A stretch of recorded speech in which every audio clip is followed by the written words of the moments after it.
Hi friends, welcome to கோமோஸ் lifestyle. அடுப்பில் பாலை வச்சுட்டு மறந்து போயிடும். இந்த மாதிரி எரிஞ்சு போயிடும். இதை க்ளீன் பண்ண முடியாத அளவுக்கு எரிஞ்சு போய் இருக்கும். இனிமேல் பாத்திரம் எரிஞ்சிருச்சுன்னா தூக்கி தூர போட்டுறாதங்க. ரெண்டு பொருள் வச்சு புதுசு போல பலன்னு க்ளீன் பண்ணிடலாம். நம்மளோட டெய்லி லைஃபுக்கு தேவையான கிச்சன் டிப்ஸ்களும் ஷேர் பண்ணியிருக்கேன். வீடியோவை ஸ்கிப் பண்ணாமல் பாருங்கள். வீடியோக்குள்ளே போகிறதுக்கு முன்னாடி நம்ம சேனலை ஃபஸ்ட் டைம் பார்க்குறவங்களா இருந்தால் சப்ஸ்கிரைப் பண்ணிக்கோங்க. ஃபஸ்ட்டு டிப்பு, கேலண்டர் பேப்பர் தொங்க போட்டிருப்போம். ஃபேன் போட்டோம் அப்படின்னா அந்த காற்றுல பேப்பர் இந்த மாதிரி சவுண்டு போட்டுக்கிட்டே இருக்கும், சடசடான்னு. நம்ம நைட்டெல்லாம் தூங்கும்போது இந்த சவுண்டு நமக்கு டிஸ்டர்பன்ஸாக இருக்கும். கேலண்டர் பேப்பர் காற்றுல ஆடக்கூடாது, சவுண்டு போடக்கூடாது அப்படின்னா பெண்ணோட மூடி 3 எடுத்திருக்கேன். நம்ம நிறைய வேஸ்டான பெண்ணை காலி ஆயிடுச்சுன்னா தூக்கி தூர போட்டுருவோம். அந்த மாதிரி இருக்கிற பெண்ணில் இருந்து மூடி எடுத்து வச்சுக்கோங்க. 3 மூடி தான். கீழே இந்த பேப்பரை எல்லா பேப்பரையும் ஒன்றா பிடிச்சிக்கிட்டு ஒரு மூடியை மாட்டி விட்டுக்கலாம். அதுக்கப்புறம் 2 பக்கம் ஓரங்கள்லையும் இந்த மாதிரி ஒவ்வொரு மூடியை மாட்டி விட்டுட்டோம் அப்படின்னா ஃபேன் போட்டோம் அப்படின்னா ஆடவே ஆடாது காற்றுல. இப்போ நான் ஃபேனையும் போட்டு காட்டுறேன் பாருங்க. மூடி மாட்டினதுக்கு அப்புறம் அந்த பேப்பர் காற்றுல அசையவே இல்லை. வேஸ்டான பெண்ணோட மூடி 3 மட்டும் இருந்தால் போதும், நைட்டு நிம்மதியாக தூங்கலாம். கேலண்டர் பேப்பர் ஃபேனில் ஆடவே ஆடாது. இந்த டிப்ஸ் யூஸ்ஃபுல்லாக இருந்ததுன்னா அப்படியே நம்ம சேனலை சப்ஸ்கிரைப் பண்ணிக்கோங்க. குப்பை பாக்ஸில் இந்த கவரை போடுறதுக்குள்ள நம்ம ஒரு வழியாக ஆயிடுவோம். கவரை குப்பை பாக்ஸோட ஓரங்கள் ஃபுல்லாக நல்லா கவர் ஆகுற மாதிரி போட்டால் தான் கவர் மூவ் ஆகி வராது. செகண்டுக்குள்ளே எப்படி குப்பை கவரை பாக்ஸுக்குள்ளே ஈஸியாக போடலாம் அப்படிங்கிறத பார்க்கலாம். குப்பை கவரை மாற்றி எடுத்துட்டு நான் வீடியோவில் காட்டுற மாதிரி போட்டேங்க அப்படின்னா ஈஸியாக போட்டுடலாம். பாக்ஸு ஃபுல்லாக கவர் பண்ணி இருக்கும். சில டைமில் நம்மளை அறியாமலேயே பால் அடுப்பில் வச்சுட்டு மறந்து போயிடுவோம். இந்த மாதிரி சட்டி எரிஞ்சு போய் இருக்கும். நான் கையை வச்சு காட்டுறேன் பாருங்கள். எரிஞ்சு கையை வச்சு சொரண்டுனா கூட வரமாட்டுக்கு, அந்த அளவுக்கு காஞ்சி போய் இருக்கு. சில டைம்ல குக்கர்லயும் பருப்பை வச்சுட்டு மறந்து போயிரும், எரிஞ்சு போயிரும். கரை படிஞ்ச இந்த பாத்திரத்தை கிளீன் பண்றதும் கொஞ்சம் கஷ்டமானது. சில பேர் அப்படியே தூக்கி பாத்திரத்தை தூர போட்டுருவாங்க. இனிமேல் அந்த மாதிரி தப்ப பண்ணாதங்க. 2 பொருள் வச்சு ஈஸியா நிமிஷத்துல இந்த பாத்திரத்தை கிளீன் பண்ணி எடுத்துடலாம். 1 ஸ்பூன் சமையல் சோடா சேர்த்துக்கிறேன், அதாவது ஆப்ப சோடா சொல்லுவோம்ல, அதுதான். இது கூடவே பாத்திரம் தேய்க்கிற லிக்விடும் கொஞ்சமா சேர்த்துட்டு பாத்திரம் எது வரைக்கும் கரை படிஞ்சிருக்கிறதோ அது வரைக்கும் தண்ணியை சேர்த்துக்கலாம். தண்ணியை சேர்த்துட்டு அடுப்பை ஆன் பண்ணிடலாம். அடுப்பை ஆன் பண்ணிட்டு வெளியில போயிடாதங்க, பக்கத்திலே நிற்கணும். ஏன்னா சோடா உப்பு சேர்த்துருக்கிறதுனால பால் எப்படி பொங்கி வரும் அதே மாதிரி இந்த தண்ணி பொங்கி வரும். பக்கத்திலே நின்றுக்கோங்க, இல்லைன்னா பொங்கி அடுப்பெல்லாம் கொட்டிரும். தண்ணி மேலே பொங்கி வரும்போது அடுப்பை லோ ஃப்ளேமில் வச்சுட்டு 1 ஸ்பூன் விட்டு நல்லா கலந்து விடுங்க. 1 நிமிஷத்துக்கு தண்ணியை கொதிக்க விடுங்க. அந்த கரெல்லாம் அப்படியே இலக்கம் கொடுத்து வரும். நமக்கு கிளீன் பண்ணுறது ஈஸியாக இருக்கும். 1 நிமிஷத்துக்கு கொதிச்சதுக்கு அப்புறம் அடுப்பை ஆஃப் பண்ணிட்டு ஒரு 2 நிமிஷத்துக்கு அப்படியே வச்சிருங்க. அப்படியே வச்சுட்டு 2 நிமிஷம் கழிச்சு கிளீன் பண்ணி எடுக்கலாம். ஸ்பூன் போட்டு கிளறணும் அப்படின்னா அடியில் படிஞ்சிருக்க அந்த கறி எல்லாமே அப்படியே வர ஆரம்பிக்கும். கரையெல்லாம் கிளீன் பண்ணுறதுக்கு இந்த ஆப்போ சோடா ரொம்பவே யூஸ்ஃபுல்லாக இருக்கும். அடுப்பை ஆஃப் பண்ணி வச்சு 2 நிமிஷம் ஆயிருச்சுது. இந்த தண்ணியை தூர ஊற்றிட்டு கிளீன் பண்ண ஆரம்பிக்கலாம். நீங்கள் நினைக்கலாம் அப்படியே சிங்கில் ஊற்றுறாங்களே, இந்த கரை எல்லாம் சிங்கில் போய் அடைச்சிக்கும்னு நினைப்பீங்க. டிப்ஸோட லாஸ்ட்டில் சொல்கிறேன். சிங்கில் அடைக்கவே அடைக்காது. எவ்வளோ தூசி குப்பை இருந்தாலும் தண்ணியை தூர ஊற்றிட்டு கொஞ்சமாக லிக்விடு சேர்த்துட்டு ஸ்டீல் ஸ்க்ரப்பர் வச்சு தேய்க்க ஆரம்பிங்க. தண்ணியை தூர ஊற்றுனதும் நம்ம உடனே தேய்க்க ஆரம்பிக்கணும். அந்த சூடு இருக்கும்போது தேய்க்கும் போது நல்ல இலக்கம் கொடுத்து அந்த படிஞ்ச கரை எல்லாம் ஈஸியாக வர ஆரம்பிக்கும். நான் லைட்டாக தேய்க்கும் போதே உங்களுக்கு தெரியும் பாருங்க, கரை எல்லாம் வந்துருச்சுது.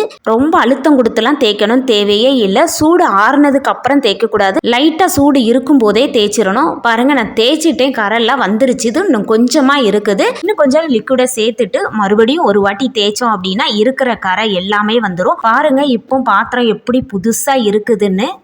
2 பொருள் சேர்த்து தான் கரை படிஞ்ச பாத்திரத்தை கொதிக்க வச்சோம். ஈஸியா கிளீன் பண்ணி எடுத்துட்டோம். நீங்க அழுத்தம் கொடுத்து கை வலிக்கெல்லாம் தேய்க்கணும் தேவையே இல்லை. இந்த மாதிரி நீங்க மறந்து போய் பாலோ பருப்போ பாத்திரத்துல வச்சுட்டு கரை படிஞ்சிருச்சுது அப்படின்னா பாத்திரத்தை தூக்கி தூர போட்டுறாதங்க. 2 பொருளை வச்சு ஈஸியா கிளீன் பண்ணிடலாம். பாத்திரத்துல இருந்த அந்த கரையெல்லாம் அப்படியே சிங்கில ஊத்துனே அடைச்சிக்காது. இந்த மாதிரி ஜல்லடை மாதிரி கடையில் கிடைக்குது. இதை வாங்கி போட்டுட்டீங்க அப்படின்னா வேஸ்டான குப்பெல்லாம் அதிலே தங்கிரும். அப்படியே தூக்கி அந்த குப்பையை டஸ்ட்பின்ல தட்டிட்டு இதை மறுபடியும் யூஸ் பண்ணிக்கலாம். கிளீன் பண்ணி எடுத்துட்டு வந்துட்டேன். பாத்திரம் புதுசு போல பலன்னு மின்னுது. கிளீன் பண்றதுக்கு முன்னாடி பாத்திரம் எப்படி இருந்தது, இப்போ எப்படி இருக்குதுன்னு பாருங்க. இந்த டிப்ஸ் உங்களுக்கு ரொம்பவே யூஸ்ஃபுல்லா இருந்ததுன்னா வீடியோவுக்கு ஒரு லைக் பண்ணிக்கோங்க.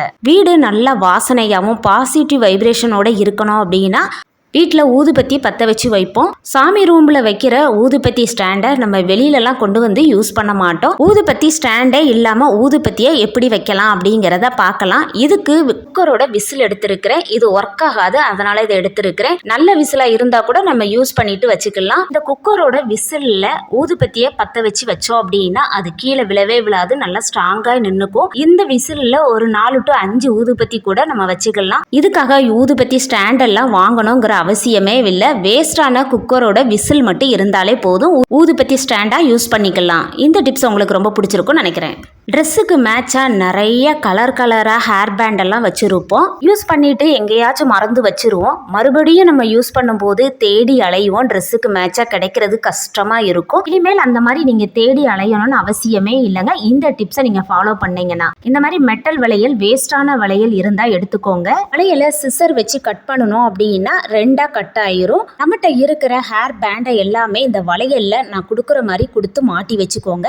எவ்வளோ ஹேர் பேண்ட்னாலும் இந்த வளையெல்லாம் மாட்டி வச்சுக்கலாம். நம்ம நிறைய வச்சிருப்போம். ட்ரெஸ்ஸுக்கு மேட்சா கலராக வச்சிருப்போம். வளையெல்லாம் மாட்டிட்டு வளையெல்லாம் லைட்டாக வளைச்சி விட்டீங்க அப்படின்னா 2 பக்கமும் ஜாயிண்ட் ஆயிரும். இதை கொண்டு போய் ஒரு ஆணியில தொங்க போட்டுட்டீங்க அப்படின்னா எடுத்து யூஸ் பண்றதுக்கு ரொம்பவே ஈஸியா இருக்கும். அங்கங்க வச்சுட்டு நம்ம தேடி அலையணும்னு தேவையே இல்லை. டக்குன்னு எடுத்து யூஸ் பண்ணிக்கலாம். இதே வளையல்ல இப்படி கட் பண்ணிட்டு ஊக்க கூட நம்ம இந்த மாதிரி தொங்க போட்டுக்கலாம். ஊக்குமே நம்ம அங்கங்க வச்சுட்டு அவசரமான நேரத்துல தேடி அலைவோம். ஊக்கையும் இந்த மாதிரி மாட்டிக்கலாம். இந்த டிப்ஸ் எல்லாருக்குமே ரொம்ப யூஸ்ஃபுல்லான டிப்ஸுங்க. பைசா செலவு இல்லாமலே நம்ம ரெடி பண்ணிட்டோம். இதுவே நம்ம கடையில் வாங்கிலாம் ஸ்டோர் பண்ணணும் அப்படின்னா அதிகமாக காசு கொடுத்து வாங்கி நம்ம ஸ்டோர் பண்ண வேண்டிய இருக்கும். தூக்கி தூர போடக்கூடிய வேஸ்டான வளையல் மட்டும் இருந்தாலே போதும். இந்த டிப்ஸ் எல்லா பெண்களுக்குமே ரொம்ப யூஸ்ஃபுல்லான டிப்ஸ். இந்த டிப்ஸ் பிடிச்சிருந்ததுன்னா வீடியோவை அப்படியே உங்க ஃப்ரெண்ட்ஸ் அண்ட் ஃபேமிலிக்கு ஷேர் பண்ணி விடுங்க. அவங்களுக்கு ரொம்ப யூஸ்ஃபுல்லா இருக்கும். கடையில் ஸ்வீட்டு சாப்பாடுலாம் வாங்கணும் அப்படின்னா இந்த மாதிரி பாக்ஸ் கொடுப்பாங்க. ஸ்வீட் எல்லாம் எடுத்து சாப்பிட்டுட்டு பாக்ஸை என்ன பண்ணுவோம், அப்படியே தூக்கி குப்பையில போட்டுருவோம். இனிமேல் இந்த பாக்ஸ் எல்லாம் தூக்கி குப்பையில போடாதங்க.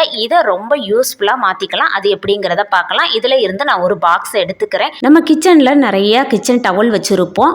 செல்ஃப்ல அங்கங்க வச்சிருப்போம். பார்க்கறதுக்கே அசிங்கமா இருக்கும். வேஸ்டான இந்த பாக்ஸ்ல கிச்சன் டவல் எல்லாம் மடிச்சு அழகா நம்ம செல்ஃப்ல வச்சிட்டோம்னா பார்க்கறதுக்கு நீட்டா இருக்கும். இந்த பாக்ஸை கொண்டு அப்படியே ஃப்ரிட்ஜ் மேலையும் வைக்கலாம். பார்க்கறதுக்கு நீட்டா இருக்கும். எடுத்து யூஸ் பண்றதுக்கும் ரொம்பவே நல்லா இருக்கும்.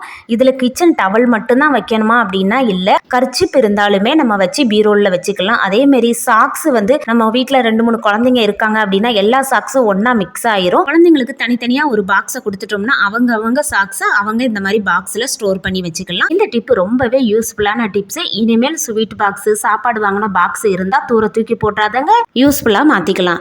இன்னைக்கு பார்த்த டிப்ஸ் எல்லாமே உங்களுக்கு ரொம்ப பிடிச்சிருக்கும் நினைக்கிறேன். இன்னைக்கு பார்த்த டிப்ஸ்ல உங்களுக்கு எந்த டிப்ஸ் ரொம்ப பிடிச்சிருந்தது அப்படிங்கிறதையும் மறக்காம சொல்லுங்க. இந்த மாதிரி யூஸ்ஃபுல்லான வீடியோலாம் நம்ம சேனல்ல நிறைய இருக்குது. நம்ம சேனலை பார்க்காதவங்க ஒரு டைம் விசிட் பண்ணி பாருங்க. உங்களுக்கு ரொம்ப யூஸ்ஃபுல்லாக இருக்கும். இன்னைக்கான இந்த டிப்ஸ் எல்லாமே பிடிச்சிருந்ததுன்னா லைக் பண்ணுங்க, உங்க ஃப்ரெண்ட்ஸ் அண்ட் ஃபேமிலிக்கு ஷேர் பண்ணுங்க, மறக்காம சப்ஸ்கிரைப் பண்ணுங்க. அடுத்த வீடியோவில் பார்க்கலாம். தேங்க்ஸ் ஃபார் வாட்சிங்.